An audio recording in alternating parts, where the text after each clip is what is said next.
ಎಲ್ಲರ ನಿರೀಕ್ಷೆಯಂತೆ ಉತ್ತರ ಕರ್ನಾಟಕದ ಹುಲಿ ಕುರಿಗಾಹಿ singer Hanumantha big boss Kannada season 11 ರ ವಿನ್ನರ್ ಆಗಿ ಹೊರಹೊಮ್ಮಿದ್ದಾರೆ. ಘಟಾನುಘಟಿ ಸ್ಪರ್ಧಿಗಳನ್ನೇ ಹಿಂದಿಕ್ಕಿ ತಮ್ಮ ಅದ್ಭುತ ಆಟದಿಂದಲೇ ಕೋಟ್ಯಂತರ ಜನರ ಮನಗೆದ್ದ ಹನುಮಂತ ಹೊಸ ದಾಖಲೆ ಸೃಷ್ಟಿಸಿದ್ದಾರೆ. ಹೌದು, ಬಿಗ್ ಬಾಸ್ ಇತಿಹಾಸದಲ್ಲೇ ವೈಲ್ಡ್ ಕಾರ್ಡ್ ಎಂಟ್ರಿಯಾಗಿ ಬಂದಿದ್ದ ಸ್ಪರ್ಧಿಯೊಬ್ಬ ವಿನ್ನರ್ ಆಗಿರಲಿಲ್ಲ. ಆದರೆ ಈ ಬಾರಿ ವೈಲ್ಡ್ ಕಾರ್ಡ್ ಎಂಟ್ರಿಯಾಗಿ ದೊಡ್ಮನೆಗೆ ಬಂದಿದ್ದ ಹನುಮಂತ ಟ್ರೋಫಿ ಎತ್ತಿ ಹಿಡಿದಿದ್ದಾರೆ. ಈ ಮೂಲಕ ಹೊಸದೊಂದು ದಾಖಲೆ ನಿರ್ಮಿಸಿದ್ದಾರೆ.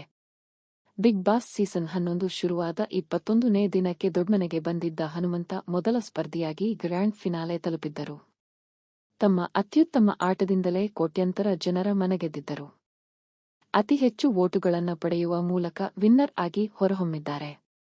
ಆರಂಭದಲ್ಲಿ ಬಿಗ್ ಬಾಸ್ ಮನೆಗೆ ಹೊಂದಿಕೊಳ್ಳಲು ಕಷ್ಟಪಟ್ಟಿದ್ದ ಹನುಮಂತ ನಂತರ ಅದ್ಭುತ ಆಟವನ್ನಾಡಿದರು. ಪ್ರತಿಯೊಂದು ಕಠಿಣ ಟಾಸ್ಕ್ಗಳಲ್ಲಿಯೂ ಉತ್ಸಾಹದಿಂದಲೇ ಭಾಗವಹಿಸುತ್ತಿದ್ದ ಹನುಮಂತ ವಿನ್ನರ್ ಆಗಿ ಹೊರಹೊಮ್ಮುತ್ತಿದ್ದರು.